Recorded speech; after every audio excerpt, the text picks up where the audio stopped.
audience here in the main auditorium, and I'm joined by Ben Hodges, my colleague from CEPA, where he's the Pershing Chair, and Matti Antonen, who's the State Secretary, the Permanent State Secretary at the Finnish Foreign Ministry, and one of the most long-serving and distinguished Russia watchers in Finland. And from Oxford, I believe, in England, we're joined by Linus Kojala, who, when he's not in Oxford, is the director of the East European Studies Centre in Vilnius, Lithuania. Greetings to all the people who are not in our packed auditorium here, but are watching online. We're here to discuss a report from CEPA called Close to the Wind, which was a detailed, I think, 35 to 40,000 word assessment, an audit and assessment of the complex security arrangements of the Nordic-Baltic region. This is a subject that we at CEPA have looked at in detail in the past. We had a report in 2015 called The Coming Storm, which had the main recommendation that we should park the question of Finnish and Swedish NATO membership and concentrate on practical security cooperation. And I think in retrospect, that was a good call. But the strategic context remains really difficult. We have a continuing threat from Russia with increasing capability among the Russian armed forces and continuing aggressive scenarios to exercises such as the most recent Zapad and others. And we have a new kid on the block in the form of China. China now an actor in the Nordic-Baltic region, particularly with its pressure on Lithuania, which we've seen in the course of this year. We also have new questions about the American commitment to Europe, particularly stemming from the American-Australian-UK submarine deal, which has absolutely infuriated France and put big strains on the internal political decision-making in NATO. Just to add extra ingredients, we have a government change in Germany, and we have the crisis in Belarus, which is on the shores, on the border of the Baltic Sea region, although actually not on the border of the Baltic Sea. So there's plenty to discuss, and I'm really glad to have this panel, and we look forward to questions from you in the audience, and you can submit your questions via Slido, and I believe all you have to do is to tweet with the hashtag RīgaConf2021. That's 2021, hashtag RīgaConf2021. And by the miracles of modern technology, we will get your questions up on the screen, and I'll be happy to put them to the audience, or rather put them to the panel. So I'm going to ask, first of all, my friend and colleague, Ben Hodges, who used to be the General Commanding American Forces in Europe, now is my think tank colleague, to outline the main conclusions of our report. Ben, we found the good, the bad, and the ugly. Edward, thanks. So this is the executive summary of the first phase of the report. We're doing this in two phases. The first 6 or 8 months were mostly analysis, and we've spoken with diplomats, academics, military leaders, current and retired, and journalists and industry partners from every nation in the Baltic region, as well as UK and US, about the security environment of the Baltic region. So that was our methodology, and we have published the findings here in phase 1 of that analysis. Phase 2 will be recommendations, and we expect to publish that in January. We had hoped to be able to do that at the Lithuanian snow meeting in January, but I'm hearing that that's going to be a summer snow meeting again, so we'll find an appropriate venue to release the rollout of the recommendations. But the findings, the kind of the good, bad, and ugly. First of all, the good. Security in the Baltic region is better than probably almost any time certainly in the post-Cold War 3 decades. Not ideal, but better. And that's because of increased awareness, not just in the nations, but also back in Brussels and in Washington, D.C., and in Berlin and London, that this really does matter. the deployment of enhanced forward presence battle groups, for example, after the NATO summit in Warsaw in 2016, a manifestation of that realization and commitment by not just the nations on NATO's eastern flank in the Baltic region, but also of our partners, Finland and Sweden. The fact that Sweden put troops back on Gotland Island was a powerful signal to everybody that the Swedes take the threat seriously. And Swedish defense spending has increased significantly here just in the last year. The deployment by the United States Army of pre-positioned equipment into Poland, all the equipment for an armor brigade was a significant part or commitment coming out of the NATO summit in Warsaw in 2016. The frequency of exercises has increased dramatically. In fact, sometimes too much, and they tend to overlap. But nonetheless, the investment that countries, including the United States, Germany, UK, are making into exercises in the region, such as the Defender 20 exercise and Defender 22 coming up. A huge investment. So these are all manifestations of improved security environment. Some improvements in military mobility. Again, a heightened awareness of the need for NATO forces as well as U.S. forces in a bilateral way being able to move as fast or faster than Russian Federation forces under peacetime conditions. This is an important improvement in our ability to provide security, effective deterrence, actually. And then finally, the Baltic Air Policing Mission, which has been in place now for a few years. This continues to be refined, continues to be an effective way to help monitor what's going on in the air domain of the Baltic region, but more about this a little bit later. The bad. Of course, we could pick apart numerous things that need to be improved, but let me focus on 4 or 5 that I think are most important and which need to be, and our recommendations coming out in phase 2 will address. Number 1, a lack of recognized threat. Depending on where you sit in Europe, not just in the Baltic region, but where you sit in Europe, and even in Washington and Ottawa, there is not an agreed upon threat or severity of the threat. Countries that used to be under the thumb of the Tsar or under the thumb of the Kremlin under the Soviet Union have an historical perspective that is different from, say, Berlin, Paris, London, and Washington. So the sense of urgency varies. And then even in the Baltic region, the Germans are concerned that the Balts are going to start a conflict. There just is a different perception of the threat, and that causes problems. Coherent and cohesive planning efforts, investment in the right sort of infrastructure needed to ensure effective deterrence, and it also leads us to have these disjointed exercises that don't give us the chance to practice a graduated defense plan for the region. The second sort of, in terms of the ugly or the bad, is we have serious gaps in intelligence sharing.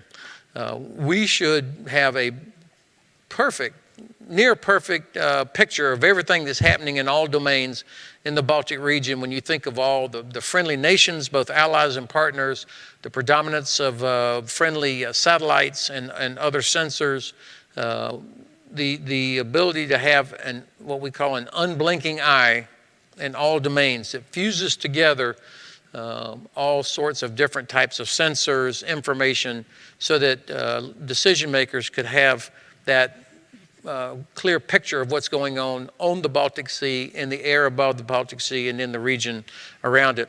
But we don't have that because of policy decisions and because of the lack of a place in which to fuse that. One that was a little bit of a surprise to me is a lack of trust in the region. We did a survey of several dozens of people from each of the nations around the region. The strongest trust link was between Sweden and Finland. The weakest trust link was between Sweden and Poland. I was not surprised by the strongest. I was a little surprised by the weakest. This is something, if we're talking about encouraging nations to share intelligence, to commit to each other, the trust factor is important. And we heard an interesting discussion earlier today about 3Cs initiative that talked about one of the challenges being separating the obvious need for improved infrastructure from historical perceptions about who benefits the most from this intermarum infrastructure project. Finally, in terms of the bad, inadequate air and missile defense, I would say this is probably the biggest vulnerability that we have in the Baltic region, partly because it goes back to this lack of a agreed upon threat that the Russians, that the Kremlin would actually launch hypersonic missiles, ballistic missiles, rockets, and their own aircraft against critical transportation infrastructure, against European citizens. Some people are in total disbelief. And so if the members of the Bundestag or the British Parliament don't believe that that would actually happen, then people are not going to spend the money necessary to have adequate air and missile defense. Clearly, Estonia and Latvia cannot afford their own, nor should they purchase high-end air defense systems. Lithuania recently purchased NASAMS. Sweden has taken Patriot. Poland has Patriot. Germany and the Netherlands have Patriot. But this is not about Patriot. This is about having a system which requires sensors, shooters, and decision makers throughout the region. The United States has one Patriot battalion in all of Europe. And that battalion for sure will be given the priority to protect the U.S. Air Base at Ramstein, Germany. So who's protecting European citizens in Estonia, Latvia, Lithuania, Gdansk, northern Germany? There's not adequate investment here. And then finally, the ugly.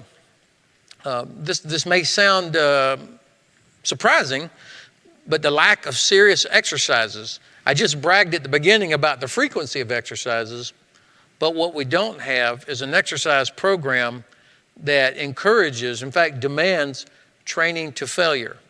Recently, General Andrzejczak, Chief of the General Staff in Poland, conducted an exercise. It was back in December, actually.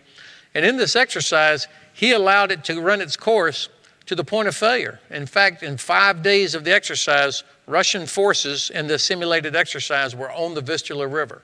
And he got huge criticism in the media for how could this possibly be. I think he should have been promoted, because without doing an exercise that goes to failure, you'll never identify those gaps, those shortcomings, the weaknesses in the command structure, the failures that need to be addressed. And so I think in terms of the ugly, this is something that has got to be addressed. And the other ugly thing that has got to be addressed is our command and control structure. We have lots of nations making lots of contributions to provide headquarters, but the authority of these headquarters is severely limited. The scope of what they're doing is limited. And this has to be addressed in Brussels, inside the alliance, by the NAC, because, of course, political guidance is key here, but also, frankly, at SHAPE, Allied Command Operations. SACEUR needs to say, Brunsum, Joint Force Command Brunsum, you are responsible for the planning and coordination of everything that happens in the Baltic region. And then point to Multinational Corps Northeast and Szczecin and say, you are the unblinking eye responsible for monitoring everything that's happening in the Baltic region. We have 2 division headquarters that have been provided, Multinational Division North, which is Danish-led. However, they're all sitting back in Denmark, and it really is more of a coordinating headquarters. It's not a legitimate division headquarters.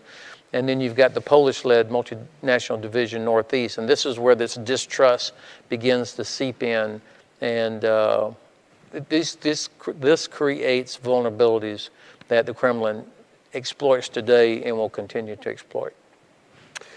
Well, thanks very much indeed for that, Ben, and I can't stress enough, that's just a foretaste of the enormous amount of research that is in the rest of the report. The executive summary alone is so comprehensive it almost needs an executive summary.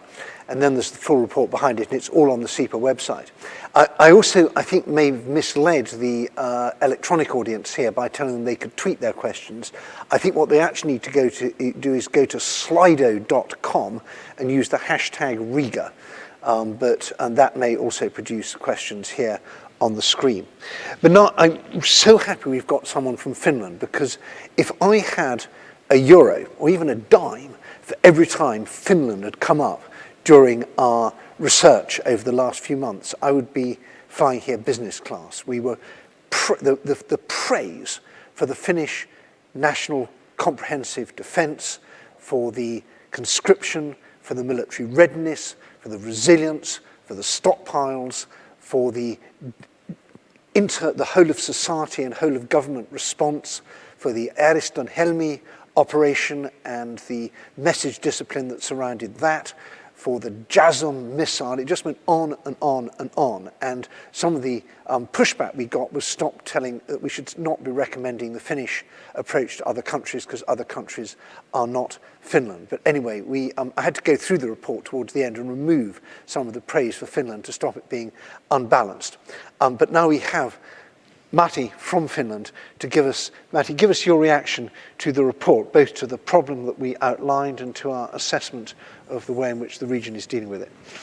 Thank you, Ed, and it's really nice to be in a panel moderated by you, old friend. I'm not a professional soldier, never been. I was an amateur soldier, as many Finns, for a year, and I was not promoted for my military capabilities. I was kind of kept at very low levels. But I tried to give a kind of a Finnish perspective and a diplomat's perspective. Most of the European nations have organized their defense in the framework of NATO. We have not. We are so-called non-aligned state. But what we do, we try to do everything to keep Finland safe. And in that way, I mean, take our responsibility of defending a sizable country in Europe, a sizable geographical entity, size of Germany, with our resources. I think that's already quite a lot of responsibility for European defense. And we have been investing in our defense. But maybe a few words about how we see the kind of security and defense policy of our nation. First of all, it has to be based very deeply on our values, on our democratic structures. Every 4 years, the government makes a report on foreign and security policy, which is then being completed by a report on defense policy. And both these reports have been just recently published, and I think they show that there's a consensus, a national consensus on these things. And I think that's very important for a small nation. Secondly, we are building partnerships. As mentioned, we are a major partner for NATO. We have a partnership, and as pointed out here, a partnership with trust with Sweden. And we are working with other major players like Germany, United States, United Kingdom, France, closely. But we have also structures in the region which keeps our dialogue with our eastern partner, Russia. We have a bilateral dialogue, but we have also different other ways of having dialogue with our eastern neighbor, Russia, in the Barents Council, which we are going to chair starting from next month, in the Arctic Council, where all the 8 Arctic countries are being united and where Russia is now heading the Arctic Council. We have the Council of Baltic Sea States, a structure which was created after the breakup of the Soviet Union, and so on. So this is the framework where we kind of continue our very kind of well-founded foreign and security policy. And what we have done, we have invested in our defense. We have invested in Navy, And this autumn, we are going to make a decision how to replace the 60 plus F-18s, the air defense capabilities, which is going to be a major thing for us, because it's going to, mean going to give a map, a chart for our air defense for next 25, 30 years. And then, for example, with Latvia, we are cooperating with the Armored Personnel Carrier Project together, which is providing, good quality hardware for our land forces. So we are investing, and we have been investing continuously. We still keep the conscription system. That has proved to be a working system for us, because when you have to defend a large country, you need troops on the ground. Only 10,000 professionals would not be possible to, with that kind of force, to defend 340,000 square kilometers. You need people, and then for that reason we have stuck to the conscription. So maybe some ideas on this report. The Baltic Sea area is one thing, and the tensions. There are certain tensions, but there are also, we shouldn't be exaggerating them. But what is interesting and what is changing maybe more is this Arctic area. And even though we are not on the Barents Sea, but it's only 15 kilometers from our border to the Barents Sea. And what's going on in the Arctic regions has an impact on the Baltic Sea region as well. So we should not forget the northern regions, which are becoming more interesting also because of the climate change, because of the increasing shipping traffic. And then, of course, for Russia, this region is extremely important. Much of the oil and gas consumed in Europe comes from the Russian Arctic. And if the climate change really changes the conditions, permafrost melting and pipelines and production facilities being endangered, that has direct impact on Europe as well. So this Arctic region is somehow important to keep in the picture when we are talking about these other parts of Northern Europe. You mentioned this practical and kind of cooperation between Finland and Sweden. And when you have two high-trust societies working together, it's a high-trust cooperation as well. We were, for 500 years, part of the same kingdom, and in a way, metaphorically, and in very often in real life, we speak the same language. I think I'll stop here and give the others a possibility as well. Well, Matti, thanks so much for that. I feel we've just scratched the surface of this, and in the discussion, I'd love to get back to the burgeoning cooperation on a Nordic level, also with Norway and with Denmark. And I also want to get your views on the British-led Joint Expeditionary Force, which for now is just a sort of military cooperation framework, but I think is gaining political weight as well. So I shall give you time to prepare your thoughts on that. But I'm very pleased now to go over the airwaves, or at least electronically, to my friend Linas Kojala, joining us from Oxford. You are in Oxford, I got that right, didn't I, Linas? Yeah, yes, that's right. So Lithuania is really in the eye of the storm now. You have obviously difficult relations with Russia for historical reasons. You've got the Belarusian crackdown with everything that means and the weaponized migration. And your very bold new government also felt that Lithuania didn't have enough adversaries and has also taken on the Chinese Communist Party, which runs a country 400 times larger than Lithuania. And the Lithuanian government doesn't seem particularly bothered by this and just says, well, we brought down the Soviet Union, so the Chinese had better watch out. So give us a Lithuanian perspective on regional security, both in terms of the problems and also from a Lithuanian point of view, what should be the solutions?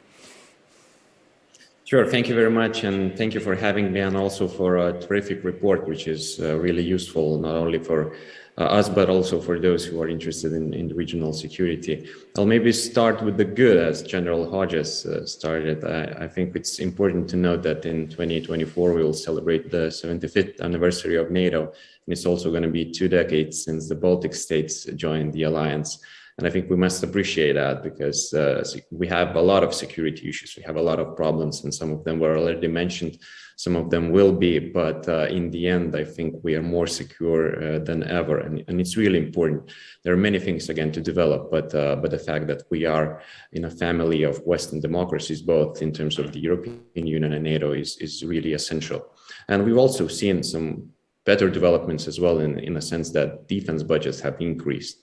We will always discuss whether 2% is enough or not, but 10 years ago, Lithuania struggled in that sense, Latvia as well. And the fact that we are currently in the 2% club, and the club is increasing in terms of numbers in NATO, is also a good development. But of course, there are many aspects that are challenging, and you, Edward, mentioned some of them.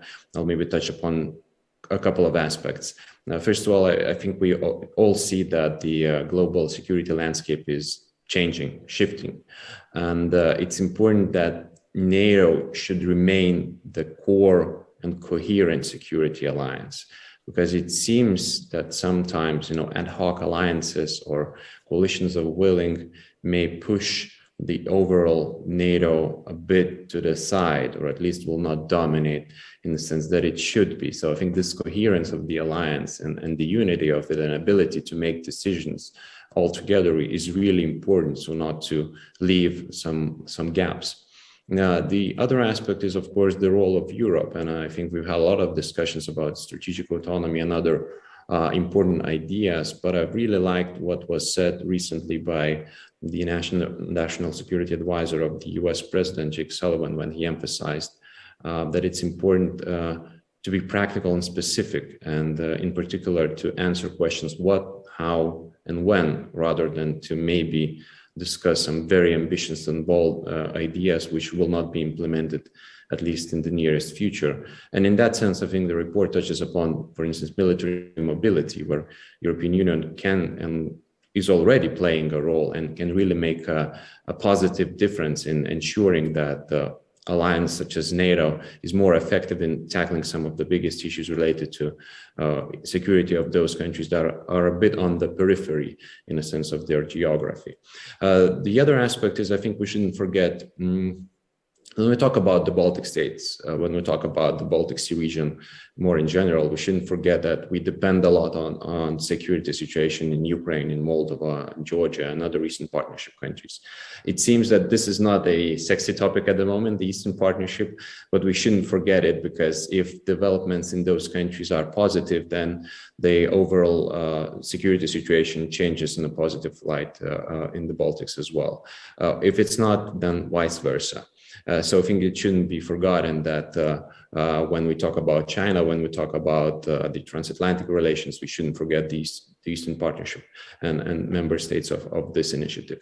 And also, of course, you've mentioned China and the pressures of China, and I think today had a statement by the Chinese ambassador in the United Kingdom criticizing a bit the solidarity of British vis-a-vis Lithuania and its positions on Taiwan and China human rights overall. Now, I think it's really important that I think Lithuania helped to put this topic on top of agenda of some political leaders, or at least this is a very interesting topic for many of us to discuss in conferences and beyond, because previously I think we've tended to avoid it, possibly because there is no consensus among 27 member states of the European Union on what policy on China should be and what are the priorities of that policy. And we've seen some developments which were not necessarily supported by all of the member states with regards to the investment agreements and etc. But I think Lithuania made this decision partly to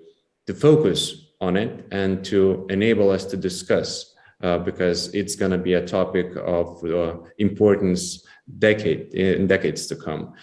So it's better to tackle it early and to try to reach some sort of consensus rather than to leave it out for a while. And finally, of course, the weaponized migration is a really big problem. I think we all understand that migration is a huge issue for multiple countries all around the world for multiple different reasons. And of course, it's a big human rights concern, but also a concern in the sense that we see authoritarian regimes such as Belarus weaponizing people and putting them in a terrible position in between the borders of states. And Lithuania, Poland, and Latvia is suffering of that at the moment, the most possibly, but it's not limited to those three countries. So I think it's really important to find mechanisms to pressure those regimes so that this weapon of migration would not be used in the future, because it's very problematic, and we see that it's difficult to reach, again, a consensus on the EU level on how to reform the migration policy in order to avoid such circumstances in the future. But it's needed to be done because migration will be an issue. Thank you. Well, thank you, Linus, and I'm sure we'll come back to Lithuania again in the course of the discussion, and I also want to get your perspective on some other things. But I was very struck by your point about specifics, and there was one element that I was really struck by in the research, which comes under the good category, which is Lithuanian-Polish military cooperation. And there have been times in the past when Lithuanian-Polish relations were, to put it mildly, not great. And to some extent, the military cooperation suffered. And that's changed from night to day in terms of the closeness of the cooperation between the two countries.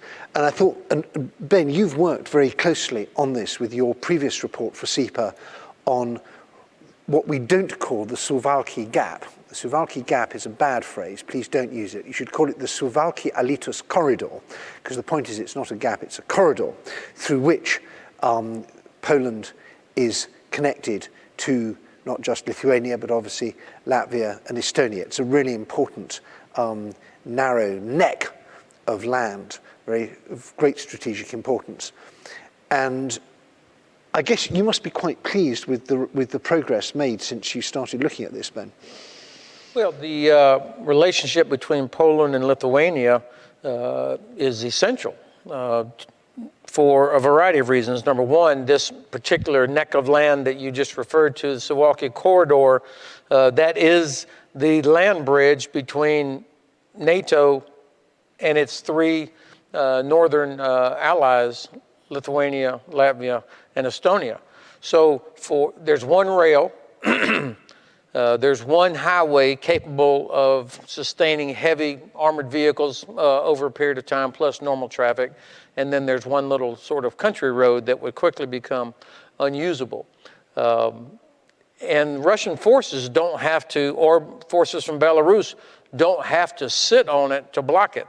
The range of modern weapons, the use of electronic warfare, the use of cyber, all are devices, capabilities that could literally cut or separate Estonia, Latvia, and Lithuania from the rest of NATO and create or present us with a scenario by which the Kremlin says, Spain, Italy, France, do you really want to get into a nuclear conflict over these three small countries? I mean, that's what this is about. Now, of course, many people think this is absolutely unimaginable. They're incredulous that anybody would even think such a scenario is possible. But those are people that, number one, continue to be wrong time and time again about what the Kremlin actually is willing to do.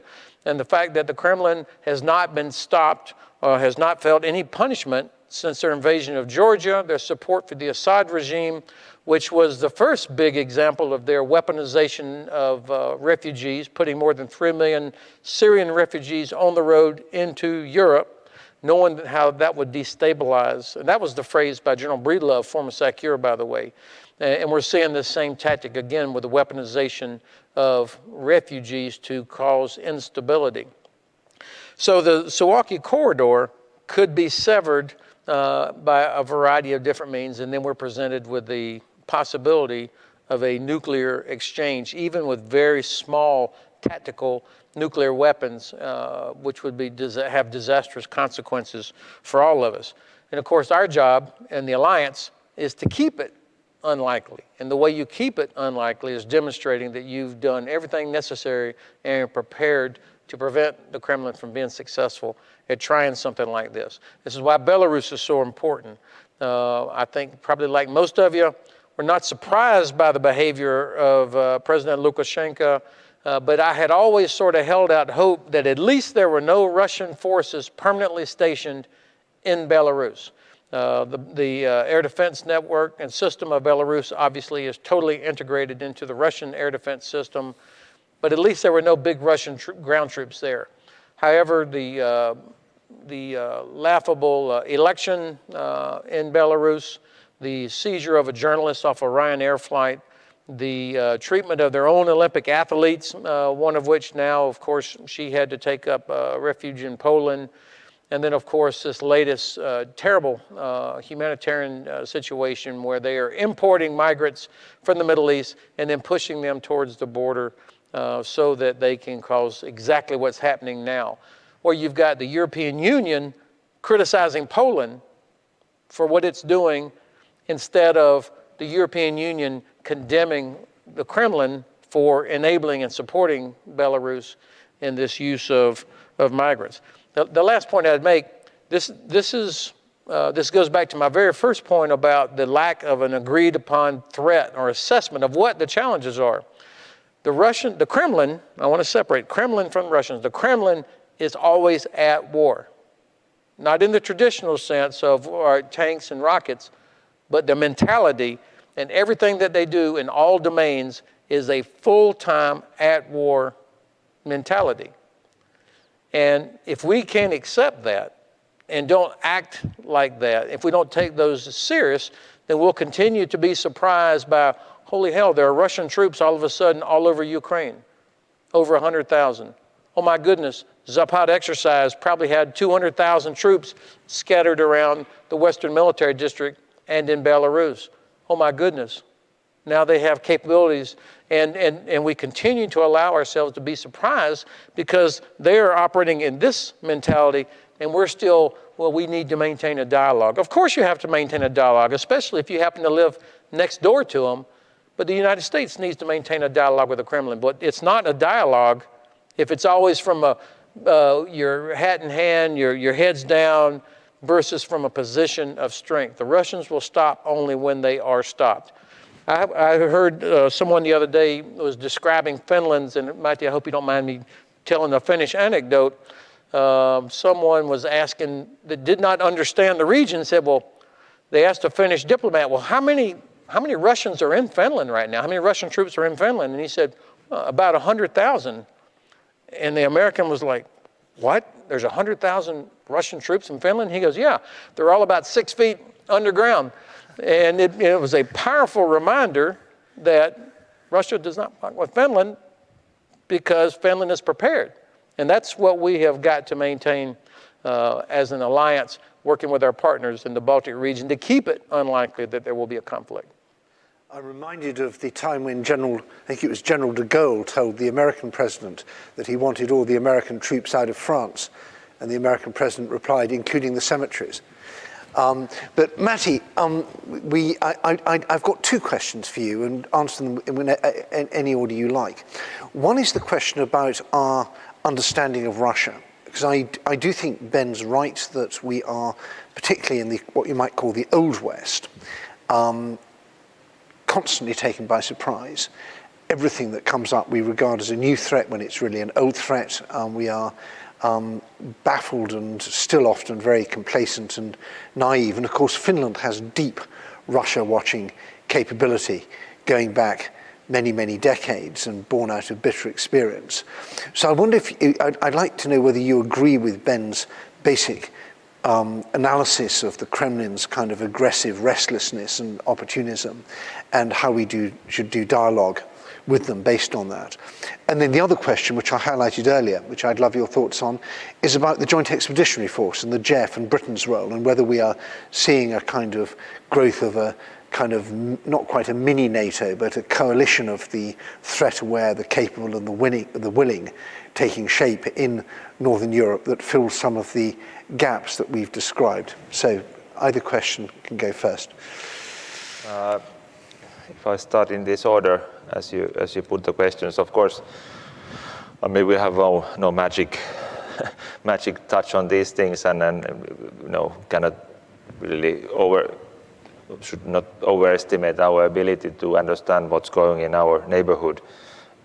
In many ways, all societies are little black boxes to each others when you cannot really see them from inside.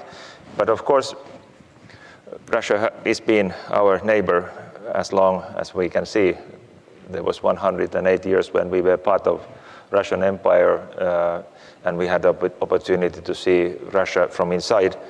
I think it's also important to understand, in our case, this 108 years was quite a different 108 years than many others have experienced in the Russian Empire. It was a time when Finland was able to build its own national institutions.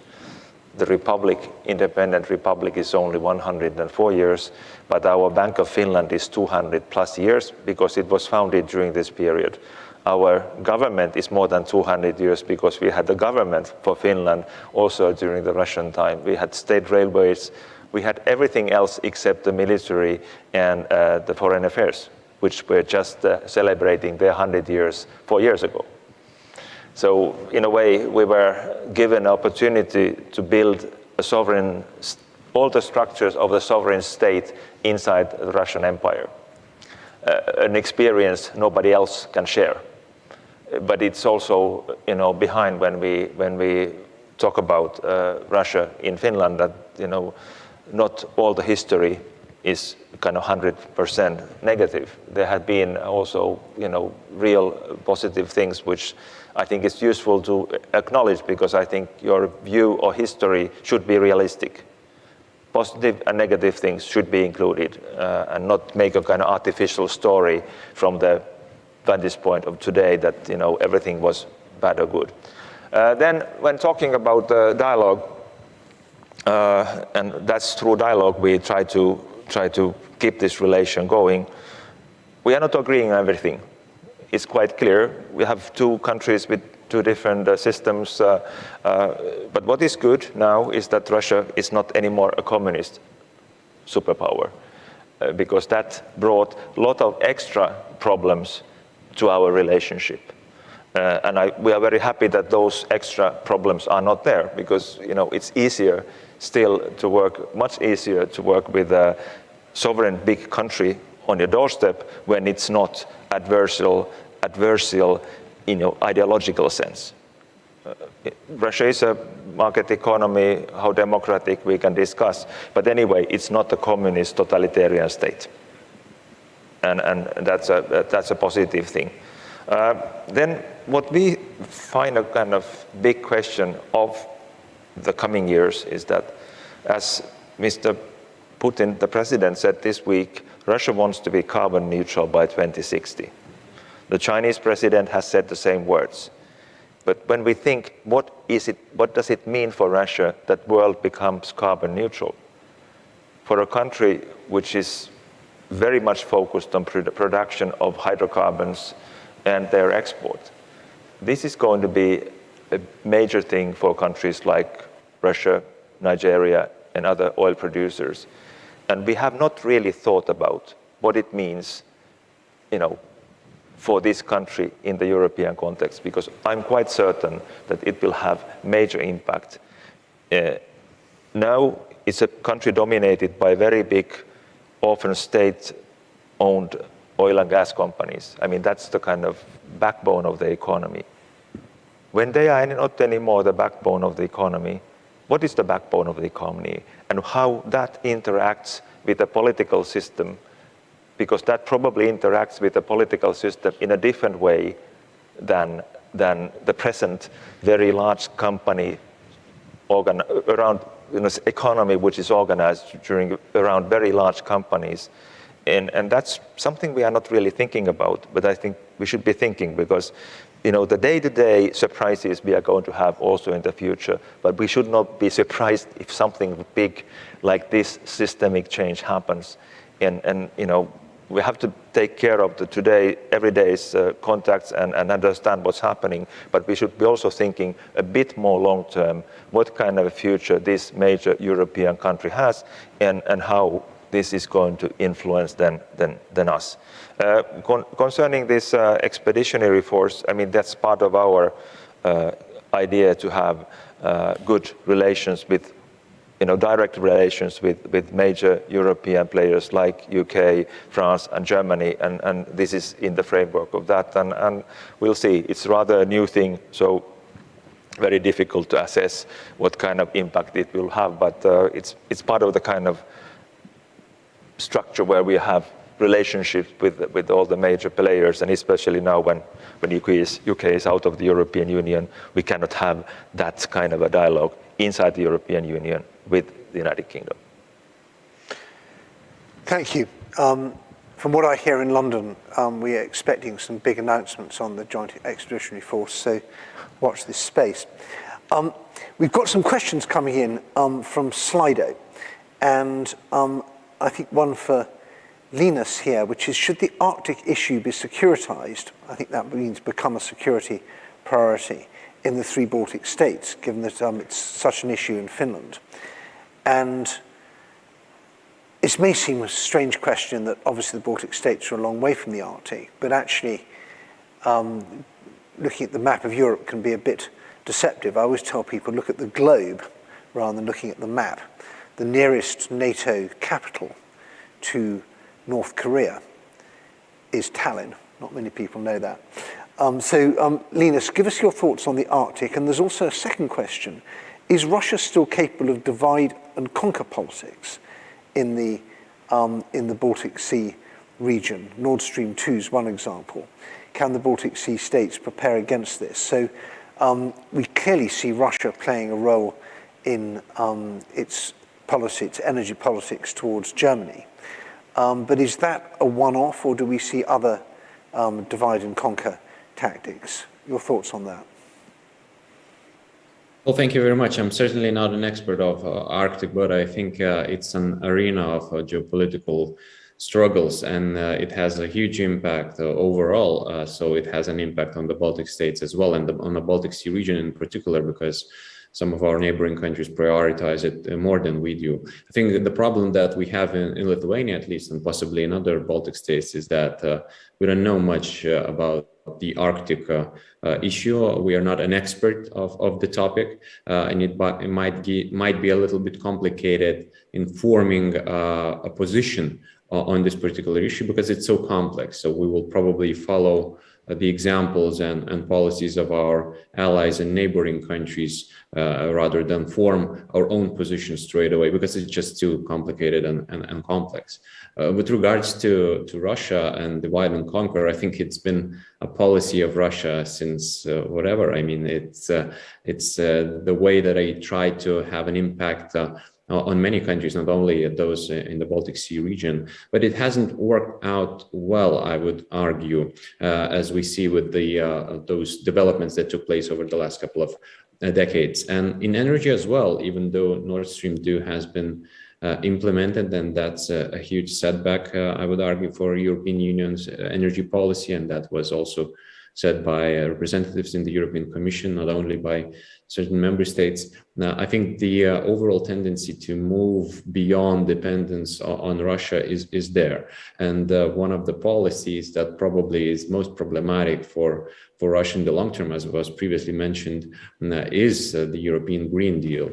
If Europe really moves away from hydrocarbons, then it makes Russia much less influential, because that's the way that that's basically the policy that they've been using for a while. But they've not been investing a lot in other areas which could be of bigger influence in the long term. So that's probably a positive. So from our side, I think it's necessary to move towards the European Green Deal's practical implementation and to make Russia less influential in that area. Thanks very much. And I would encourage, we have in the audience, we have ambassadors from countries we're talking about, diplomats from countries we're talking about. If anyone wants to ask a question, please stick your hand up, and you can ask it in your private capacity if you don't want to ask it in your official capacity. We're keen to have a lively debate here. I want to come back to Ukraine because it seems to me we've talked about Nord Stream 2 and the real victim, and in a way the victim of Nord Stream 2 is Germany because these pipelines export corruption as well as exporting gas. But the biggest blow is to Ukraine and its capacity as a transit country. And I also think that the biggest victim of Belarusian military cooperation is also Ukraine, because Ukraine traditionally treats Belarus as a friendly neighbor. There's not much in the way of military bases or hardware on Ukraine's northern border. All the effort is towards the east and the south. And if we do see much tighter Belarusian Russian military integration and a harder Belarusian policy towards Ukraine, that's going to be quite a problem. And we also see the coming winter with Ukraine stuck with low gas reserves and the prospect of having to buy gas at top dollar from Western suppliers using reverse flow on the pipelines. And already we see some Ukrainian industries, energy-intensive industries, cutting back on production or even shutting down. So I really worry about Russia using this winter gas crisis. And I'm going to ask both our panelists, Ben and Matti. I'm sure, Matti, Finland is totally well prepared for the winter. You always are. But do you worry that Russia may use the winter gas crunch against Europe? And Ben, your thoughts on what we can do to help Ukraine. But Matti first.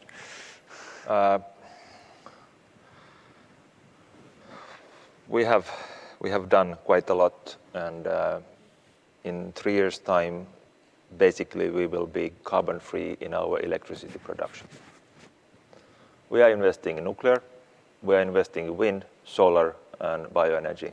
So, in 3 years, you're going to be carbon-free? In electricity production. That's an amazing achievement. I didn't on know. A yearly level, of course, we are buying and selling because we have a Nordic electricity market, but we have this major power plant hopefully coming on stream in summer, which will raise the share of nuclear to 40. We have around 10% of our electricity coming from wind. It's going to double in 3 years, and this 10 plus 10 is 20, and we are importing around 20 at the moment, so it makes us more or less self-sufficient on electricity imports, and the coal is on its way out. There's a decision to stop using coal as an energy source by 29, and that's going to happen. So basically, we will have some maybe gas turbines for peak production, but basically we will have a non-fossil fuel electricity system by 25, and that's energy security. It doesn't come cheap. I was in the NATO center yesterday, and my basic message was that, security costs money. You have to be willing to invest in your security, also energy security, but then you can also get results. But it's a very long-term work. You don't get these things quickly, so it's better to start always early. With long-term projects, it's better to start today than tomorrow because it's again delayed 1 day, and every day is important. So this is my message always, that we need more market economy and more investments in energy.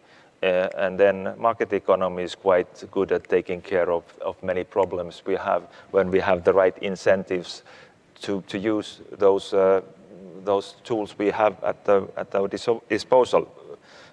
It is paradoxical that the emission trading system we have now in the European Union. The European Union originally in the negotiations of Kyoto hated that idea because that was an American idea. Americans sold us the emission trading system. We bought it, and now it's functioning quite well in pushing Europe away from fossil fuels. The Americans didn't use it, and it's interesting from that point of view.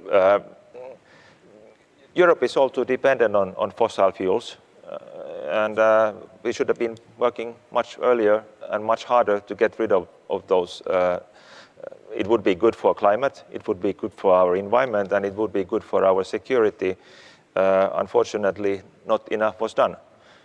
And now, at the same time, some countries wanted to get rid of nuclear.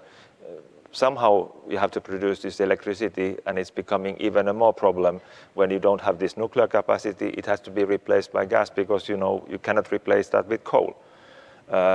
That's not exactly a step in the right direction when the main goal we have is to fight the climate change, and increasing the use of fossil fuels in this kind of situation sounds really strange. But we are not on that road, but unfortunately some of our European and other partners are. But I'm rather optimistic on the long run that we are on the right track, and therefore this point on what it will do for the economies and societies of the major oil-producing countries, I think still valid, but it's not going to happen very quickly. Concerning this year, I think the most likely is going to be enough gas, but because the gas was so expensive in spring, people didn't want to buy it. They thought that it's going to be more cheap. In the autumn, it didn't, and now the places to store it are half, if not half empty, not full, when they should be full, because people wanted to save money in spring. What I said about energy security and cost comes back here again. Ben, your thoughts on maybe focus on Ukraine and the danger they're facing? If you allow me, I do want to comment on one thing about Germany and gas, and then Sure. and then directly to Ukraine. I live in Frankfurt, and of course, all of you know we just had an election there in Germany. It's almost certain that the Greens will have a major role in the new German government. Yesterday, the SPD Spitzenkandidat, now the leader has said that he expects to have formed a government before Christmas. So that would indicate that the negotiations are moving along pretty well. And the Greens have opposed Nord Stream 2 from the very beginning. They're very tough on the Kremlin. They're very tough on the Chinese Communist Party. So it's going to be interesting to see how Germany reconciles this emphasis on climate change and environmental issues, which was probably, certainly for young German voters, the issue for them. And then the clock winding down on approval of Nord Stream 2 and what that means on what the Germans call the traffic light coalition with SPD, Greens, and the Liberals. Of course, the Kremlin is watching this very closely as well, and I think it's not just a coincidence that President Putin is absolutely using energy as a weapon, which he said he would not do, in which the Germans said you can't do this, and the United States says you shouldn't do this. But again, back to my earlier comments about they stop only when they are stopped, and it's laughable that anybody believes for a second that the president of the Russian Federation would, okay, we won't use energy as a weapon, and this Nord Stream 2 is the latest development in that. And how do our Baltic allies, how does the rest of Europe get off of that? Three Seas Initiative, of course, is about vertical north-south infrastructure, including energy infrastructure. It's still astounding to me that Latvia, Lithuania, and Estonia are still connected to the Russian and Belarusian power grid.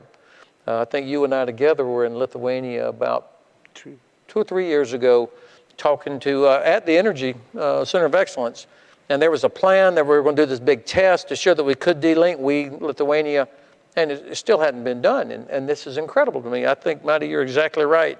Long-term projects, every day you wait, that just pushes either the catastrophe or success further down the road. And here we are, and winter really is coming. I was in Kyiv this past weekend, and it literally is getting colder there already. I mean, you see the big coats and hats are coming out.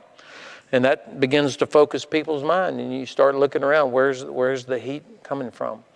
Now, as to Ukraine, what an incredible history, culture. I love Ukrainian people. I want Ukraine to become a member of NATO. But there's no point in wasting energy on it right now, wasting time on it. It's not going to happen anytime soon. There are two things that the United States needs to do first before we can seriously talk about the possibility of Ukraine becoming a member of the alliance. By the way, same for Georgia. Georgia should already be in there. But again, there's some things that the United States needs to do first before we can talk seriously about this. Number one, we have to have a strategy for the Black Sea region. Ukraine is a wonderful country, but when you talk about strategy, it's only about the map and it's about interest. It's not about emotion and do I like or not like a leader or the people or whatever. It's got to be without emotion. It's got to be about geography and what are our interests. And the Black Sea region, why should we care? Why do we care about the Black Sea region? Number one, we have 3 NATO allies that are there, so we have to be prepared to help with their collective defense, Turkey, Romania, and Bulgaria. We have friends there, Moldova, Ukraine, and Georgia. So we have to think about how do you deter Russian aggression in the Black Sea region. But also, if you take the Black Sea and move it to the middle of the map, you begin to realize the Black Sea also is an important bulwark against Iran. So our Turkish allies, they are frustrating, they are difficult to understand sometimes, but they are essential. And so a Black Sea strategy would fix the relationship with Turkey, not worry about Erdogan, but think about life after President Erdogan. Secondly, the economic development is even more important than the military aspect of any strategy. And the Black Sea is the only corridor between Europe and Eurasia that does not go through Russia or through Iran. And so, of course, that's exactly why the Kremlin has done everything they can to prevent the Caucasus from becoming the portal between Europe and Eurasia that it should be. They've stopped every attempt to develop a seaport there in Georgia that could move significant cargo across the Black Sea up into Ukraine, into Romania, which would then put pressure on the Danube River to expand and improve, or down through Turkey. So we've got to get that part first, and then we can talk about NATO. Secondly, the relationship between the United States and Ukraine, we've got to get this into a normal bilateral relationship. Right now, in Washington, D.C., if you see Ukraine, people think Giuliani, Trump, Hunter Biden's laptop. Those are the first 3 things, and then corruption. That's the American vision, the average American vision of Ukraine, which is grossly unfair, but that's the way it is. And so we've got to get to a normal relationship. And I do know that President Zelensky was very disillusioned, as were many others, after this whole scandal in 2019 of how the previous American president tried to use and pressure Ukraine for his own political gains. A sickening thing. And now our own standing and our own credibility is damaged. So we've got to get to a normal relationship. So what does that have to do with the Baltic region? Well, for the alliance to have an effective deterrent effort, we have got to achieve coherence along NATO's eastern flank. Actually, I would prefer that we call it NATO's eastern front, because a flank is I have a friend on my right flank and a friend on my left flank, and the adversary is to the front. But eastern front has so many negative connotations for so many people. That's a windmill I'm not going to go after. Nonetheless, having coherence from the Arctic region all the way down to the Black Sea region will improve air and missile defense. It'll improve the logistics necessary for deterrence, and it'll get us thinking in a more swept up way that provides for better planning and better preparation and helps us be more unified the way we were in the Cold War about what it is we're up against. And the same thing has to do with China. My last point, if you'll allow me, I love the question about the Arctic, because we did actually inside CEPA have a big debate on our study. How do you draw the circle? What is the Baltic region? How far do you go? And we made the decision not to include all of the Arctic, because that was such a significant, important part of the issue by itself that we made that choice. But I'm glad the questions are coming up, Mighty. I'm glad you addressed this. Last time I was in Oslo, when I was still in the Army, I asked a very, very senior Norwegian officer, I said, so what is your biggest concern? strategically, what's the threat you're defending against? And he pointed to the map of Norway, and he drew a little circle around the top 10% of Norway, the top 10%. And by the way, the part that is usually cut off on most maps that you see in the NATO headquarters, that top 10% of Norway actually is not on the map. He said that right there. If the Russians got control of that, then they could completely change the geometry and their ability to threaten what NATO has always called the GI-UK gap, Greenland, Iceland, UK gap, through which Soviet submarines used to have to transit to get into the North Atlantic. If the Russians controlled just that top 10% and Svalbard Island, which is under contention right now, that would significantly increase their ability to threaten or control that North Atlantic. That's why the Arctic matters to the Baltic. Thanks very much indeed for that, Ben. It was tough drawing the circle because you end up wanting to write about everything. I want to come back to you in a moment, Ben, with a question on what the new German government should do on military mobility and logistics, and everything we need in this region basically has to come through Germany, and there's a big to-do list there. So think on that while we just do a couple of other questions. I think we have a real-life question. Can you? I know who you are, but can you introduce yourself?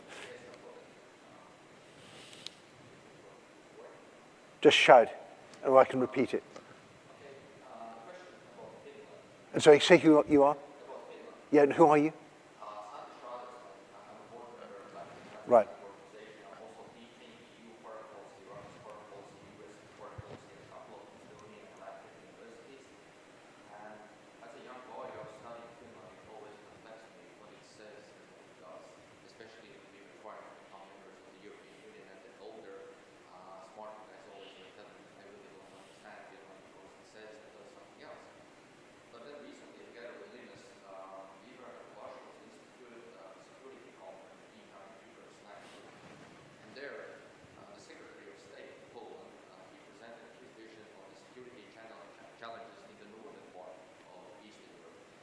Specifically noted Finland having built one nuclear power plant by Rosatom and the second in the construction.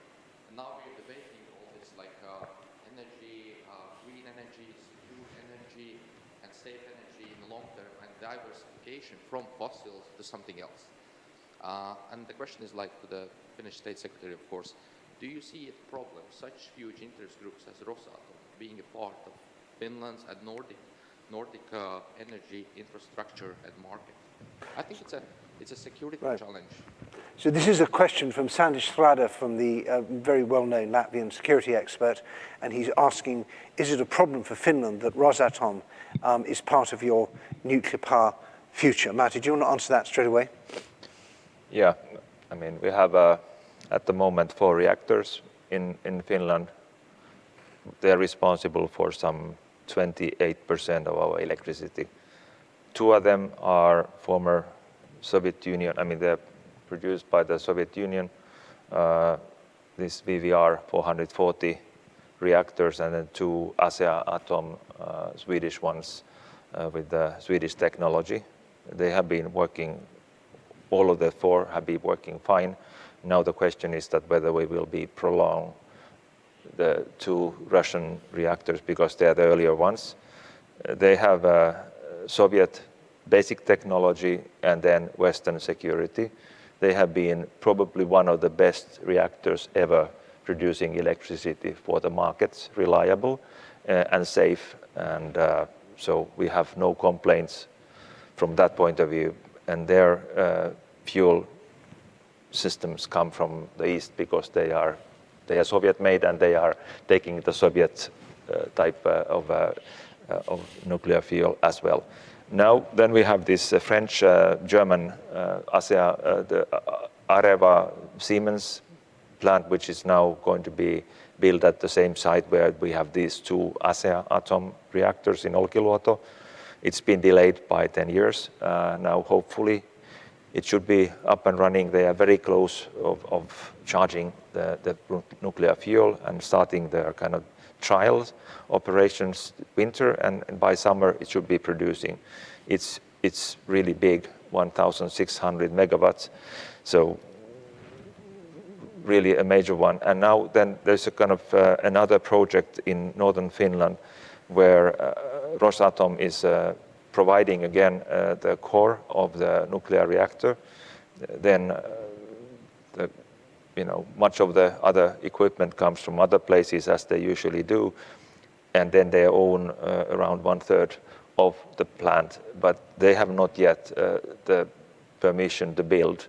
They have only the permission kind of on the level of principle to build. And the big question is, of course, whether in the coming world, because that reactor is, if at best, going to be there by 2030, whether that's really economical to produce or build a new nuclear power station when most likely the price of electricity will go down because by far the cheapest production now is wind, and we are going massively to increase wind because it's a big country. You can build windmills, and people want to build windmills because they bring money to the local economy. We have a municipal tax on windmills, and all the municipalities want them because they get direct tax money from these windmills. So the plans are so exponential that they will have a major impact on the energy price. And the big question is that whether it's really feasible to build these kind of big plants. So no decision yet, and they are a minority owner in this plant. Great. Linus, I just want to come to you with a question about weaponized migration. Because it seems to me that Lithuania is really experiencing full spectrum hybrid warfare. You have disinformation, which you've been dealing with since the 1990s. You have the economic pressure from China attacking your supply chain. You've got the weaponized migration being used on your borders. You have cyber attacks. You have all sorts of other things. Where does weaponized migration fit into the hybrid warfare toolbox? And perhaps the most difficult thing is, how does one deal with this? Because I think many people are horrified to see people are dying on the border of cold and of illness, and there's a very strong humanitarian pressure. We see this also in Poland, saying let's just save these people's lives rather than worrying about the politics. And this puts governments in a difficult position. Yeah, that's a great question. You've mentioned the scope of hybrid threats that we are facing, but probably weaponized migration is the most visible, the most emotional issue for Lithuanians and beyond, because it's there. I mean, every day dozens of people try to cross the border, sometimes even more than 100, and then it becomes a huge legal challenge, it becomes a humanitarian challenge, it becomes a national security challenge, becomes a logistical challenge, and multiple other challenges at the same time. So it's complicated, and we've seen that the first wave of people managed to get into Lithuania because there was no coherent response, or maybe there was no coherent policy yet on how to deal with the situation. Then the pushbacks started, and that's the policy up to this date, because it seems that this is the only option of deterring at least some of those people from traveling first to Belarus and then crossing the border illegally. There is a legal path to cross to Lithuania or to any other European Union member states, but that's not the path via the forests or lakes or whatever that are on the border of Lithuania and Belarus. But the issue persists. We've seen that the numbers of people trying to cross the border has increased in recent days, and obviously the regime of Lukashenko will not stop at this point. They will use any means possible in trying to show chaos or to reveal that the European Union member states are not dealing with the humanitarian aspect of migration properly. But it's a challenging aspect, because you have to find the right balance of keeping the Western standards of human rights and also of avoiding being a target of a regime which would use those people in order, again, to sow chaos. So I'm not sure we found the right balance. I think we found that the European Union showed solidarity and were supportive, both in a sense of political support and also in terms of practical means, such as helping out with the necessary supplies, especially at the beginning of crisis. But the balance might shift to one or another direction because of the events. And the events currently are not going into a positive direction, because we recently have started a discussion whether some of those people who've crossed the border might have links with radical organizations or terrorist organizations, which adds another layer of problems to this. Right, thanks very much. I remember Finland and Norway had a problem with this as well, didn't they, Marty? You had Russia dumping people on your border, but you dealt with it somehow. With questions like this, it's good to have the channels open. Yeah. And I mean that's how we then managed to get this thing over. Talking to the other party, it's very difficult just with one side to solve this type of problems. Is exactly those ones you don't probably not want to talk to. You have to talk to. I mean, then when things are difficult, then it's very difficult to create the contacts. And I think Lithuania, Linus, you've tried having bilateral discussions with the Belarusians, and also I think you sent your foreign minister to Iraq, if I'm not mistaken. It doesn't seem to have had any effect. Yeah, the foreign minister went to Iraq. There are no talks with the regime, but even on a lower level, I mean, between the border guards, which was a usual format, there is no communication at the moment. Lithuanian border guards, as they've told, tried to call multiple times their colleagues, but with no answer. So in this case, of course, the regime is not legitimate and it's not recognized. So it's difficult to talk about political process. Right. Ben, let's turn to Germany. Yeah, go on. I want to pile on this thing. I was watching Euro News this morning, and there's a senior leader from the EU is barking at Poland, Lithuania, and Latvia, but especially at Poland for how Poland is reacting to this. And I, frankly, of course, the EU is correct to be concerned about humanitarian issues, and Poland, I think, could have done a better job on their own messaging. I mean, this whole thing with the weaponization of refugees, this is conflict, this is war in the information domain. And right now, we are losing this. When you've got the EU criticizing one of its members for refugees that are being imported by Belarus, which would not be happening if the Kremlin didn't want it to or didn't allow it to happen. So I think, so this goes to the larger issue of European strategic autonomy. If the European Union cannot stop the flow of a few hundred refugees being imported into Belarus, if they can't stop that, then, I mean, what the hell does strategic autonomy mean? What kind of a power do you have if you can't bring enough pressure to bear on the Kremlin to put pressure on Lukashenko to stop it? Instead, publicly going after one of your own members. This is an A+ for the planner in the Kremlin design. How can we keep the pressure on Europe and continue to destabilize? Because Linus is right. Now you've got all the right-wingers in Warsaw and in other countries saying, see, look what's happening. And by the way, it's the same thing that's happening in the United States. I'm going to come back to you in a moment for thoughts on Germany, but now I think we have the Polish ambassador appearing, Dea Ex Machina. Thank you very much. Thank you for this interesting discussion and for possibility to being here. Just a few comments according to this crisis on the border with Belarus. I just wanted to stress that the Polish army and Polish guard is very effective, and we really have success with fighting against this crisis. So we also yesterday decided to build this real wall on our border with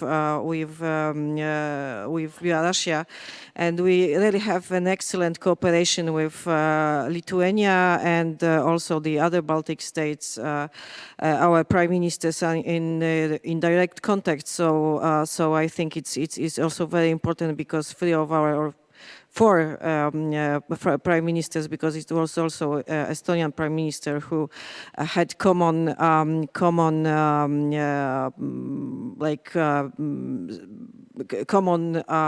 attitude to all these crises was shown to European Union. But also I would like to stress that also the Ursula von der Leyen, she said it's a hybrid attack, so we also should treat it as an attack. I'm sorry.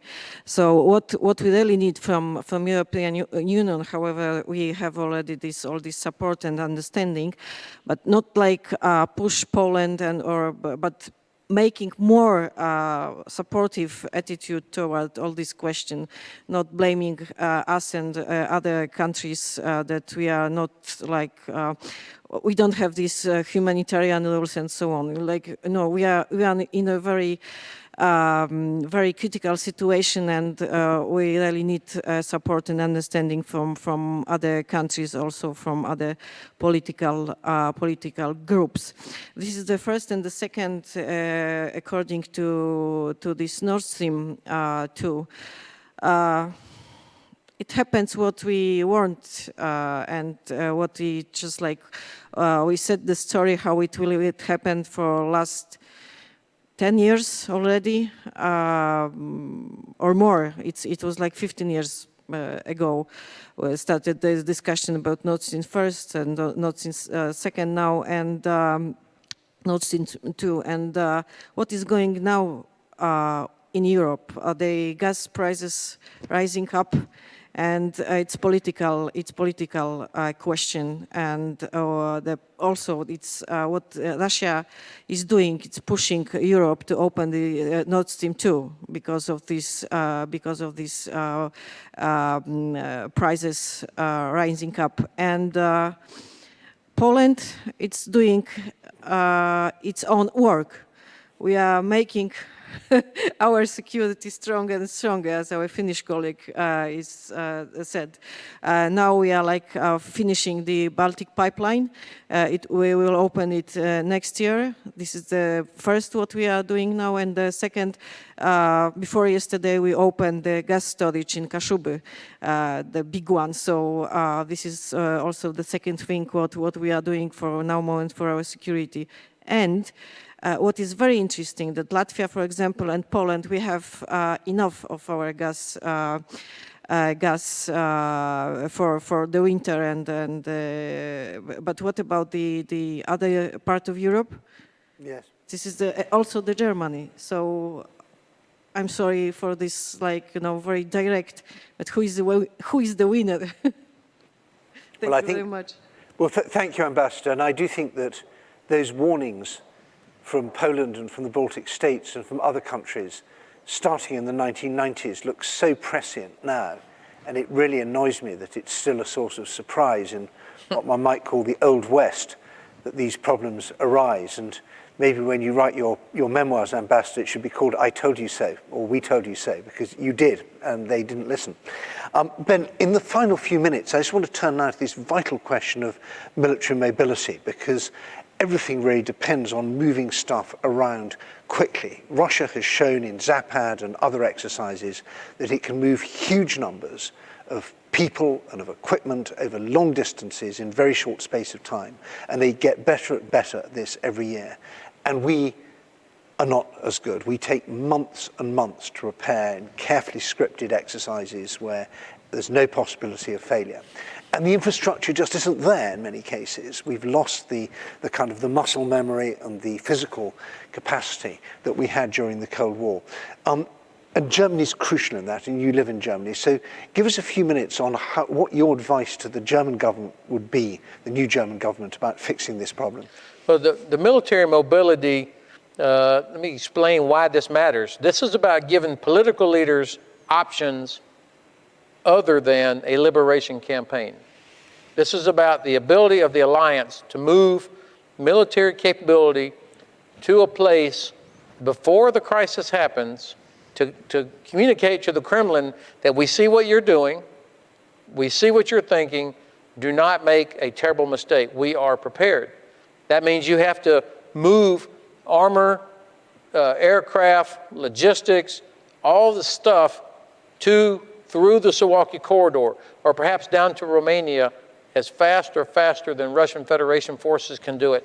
And it will have to happen in peacetime conditions, meaning before the crisis.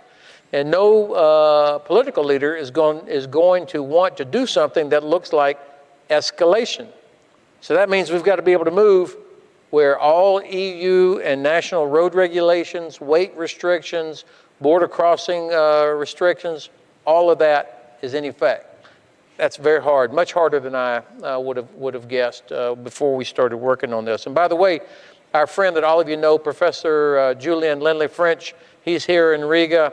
He was one of the leads on our CEPA study on military mobility. So I hope you see Julian during the break, ask him for some insights. Germany clearly plays the central role for all of this because of its geographical location. Almost every seaport in Europe, when American forces, Canadian forces, or other European forces to get to the Eastern Front, they will have to pass through Germany. Bremerhaven is essential for the United States. Hamburg, essential for the United States. Airports around Munich, Nuremberg, Frankfurt, all of these are critical ports of entry for American reinforcements, which, by the way, of course, undergirds NATO's deterrence on its Eastern Front. So what do we need from Germany? Number one, we need Germany to invest in infrastructure so that we can, in fact, move quickly through Germany. Rail, airports, seaports, and all of these have to be protected from cyber disruption.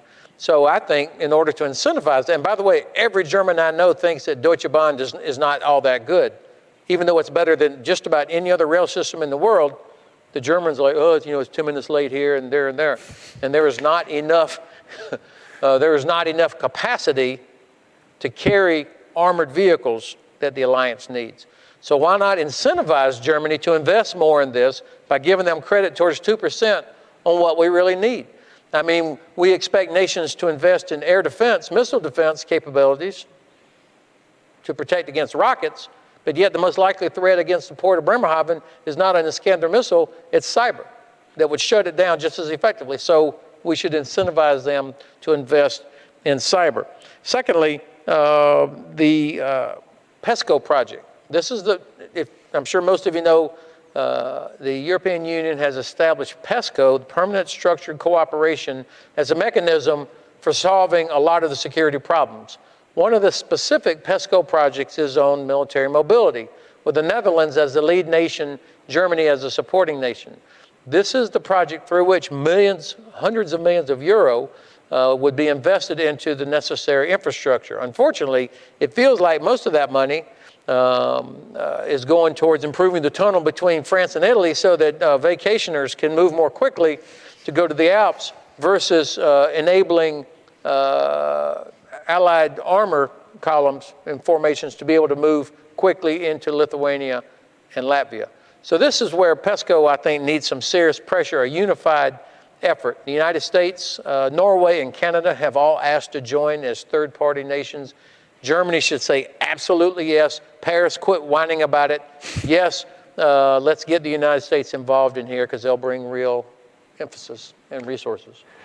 Thanks so much, Ben. I don't know what the French is for quit whining, but we'll work that out. I hope there are no French diplomats in the room. I hope there are. Okay, I hope there are French diplomats in the room.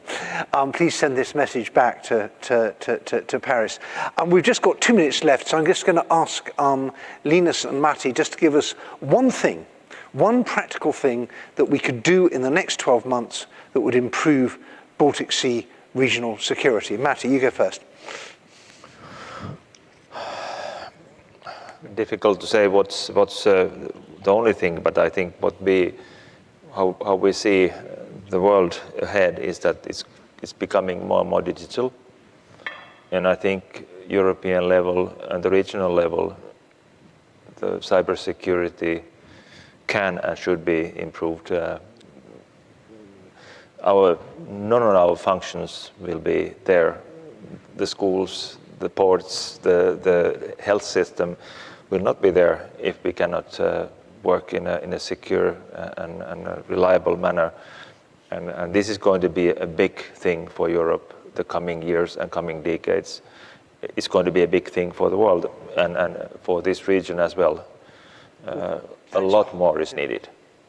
Well, thanks for highlighting that, because this epidemic of petty fraud and ransomware and so on is just going on all the time. And if you had Russian or Chinese human beings walking into hospitals and closing them down and demanding blackmail money or pickpocketing people, we would say that's terrible, we've got to do something. And yet when it's cyber criminals based in these countries stealing money, we go, oh, well, that's just cyber, it's too complicated, what can we do about it? Linus, final word from you, from I was going to say from the frontline state of Lithuania, but from the rear headquarters of the frontline state of Lithuania, which is Oxford University. You're on mute. Is it okay now? Yeah.